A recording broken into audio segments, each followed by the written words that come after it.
ብዙቶቻችን በአረብ ሀገር በመናመን ያሉ ሰዎች በአገሩም ውስጥ ያሉ ሰዎች ማንኛውም ሰው በቃ ብቸኛ መሆን የሚጀምረው ምኞቱን መቀደስ ያቅተው ነው። ተረድታችሁኛል? ሰምታችኋል ብዬ አስባለሁ። ሰው ተስፋ የሚቆርጠው ምን ላይ ሲንጠለጠል ነው? ዓለም ላይ ብቻ ሲሆን። ሰው በዓለም ላይ መንጠልጠል የለበትም። በዓለም ላይ ያለ ሰው እንዲህ አይነት ሰው ነው። ዛፍ ላይ ቁጭ ብሎ የሚያንቀላፋ ሰው ስንት ሰዓት ይወድቃል? ስንት ሰዓት ይቆያልሽ? አትናገሩ? ዛፍ አታውቁም መሰል እናንተ አይደል? የዛፍ ክንፍ አለ። እንደዚያ ክንፉ ላይ ሰውየው ግድ ብሎ እቢል ስንት ደቂቃ ይቆያል? ስንት ደቂቃ ነው የሚቆየው? ያው ያንቀላፋን ያለነው እኮ ሌላ ተስፋ ያደረግነው ሌላ ላይ ነው ማለት። የምንወድቀው የምንመረኮዘው እንትተን ሌላ ስለተመረኮዝን። ማንኛውም በዓለም ላይ ያለ ነገር ብታዩት ዛፍ ላይ ማንቀላፋት ብላችሁ ሰዱት፣ ሁሉም ይቀየራል።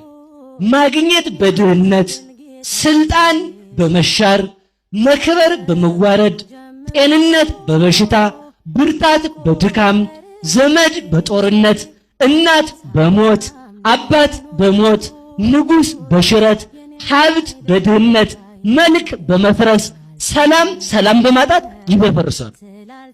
የማይደፈርስ ማን ነው? ያው እግዚአብሔር ብቻ ነው። ታዲያ በሉ እግዚአብሔር ብቻ በሉ እንጂ። በቃ ከዚህ በኋላ ምን አስጨነቃችሁ እናንተ? ማን አለን? በሉ ንገሩኝ እንጂ ማን አለን? ንገሩ ሁላችሁ። እንትና ተስፋ ያስቆርጣል። እንትና ያላችሁት እንትና እሱ እኮ ተስፋ ያስቆርጣል። ሰጥቶ ይላችሁ ስልክ ሲደውል ለምሳሌ 4 ያበድረው ስልክ ከደወለ ይሄን ስልክ አላነሳውም ይላል ማለት ነው። እግዚአብሔር ሰጥቶ የማይታክት ማን ነው? በሞት ንገሩኝ እስኪ።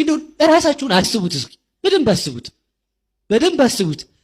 ቢያንስ እንደ ይሄን ያህል ዓመት ስንኖር እግዚአብሔር መስጠት በቃይ ብሎ ያውቃል ወይ ነው? ሰርቼ ነው የማመጣው? ኧረ እባክህ ሰርተህ ራሱ እንድታመጣ ቀን የሚያወጣ ማን ነው? እግዚአብሔር ቀን አውጥቶ በቃ የዚህ በኋላ እናንተ ክፉ ናችሁ አላወጣም ብሎ ያውቃል። በቃ ተስፋ ማድረግ ማንን ነው? በሉ ንገሩኝ እንጂ። ለዚህ ነው ወይዚኒ መኑ ተስፋ ያለ ቅዱስ ዳዊት። ተስፋዬ እንግዲህ ማን ነው አለ? አኮኑ እግዚአብሔር። የኔ ተስፋ እግዚአብሔር አይደለም ወይ? እግዚአብሔር የሚፈርድብን ለዚህ ነው። እኔን ተስፋ አድርግ ብለህ ገንዘብ ለምን ተስፋ አደረክ? ገንዘብንማ ተመልከቱ እስኪ። ገንዘብ የእግዚአብሔር ነው በሉልኝ፣ በሞት ያፈርሰዋል።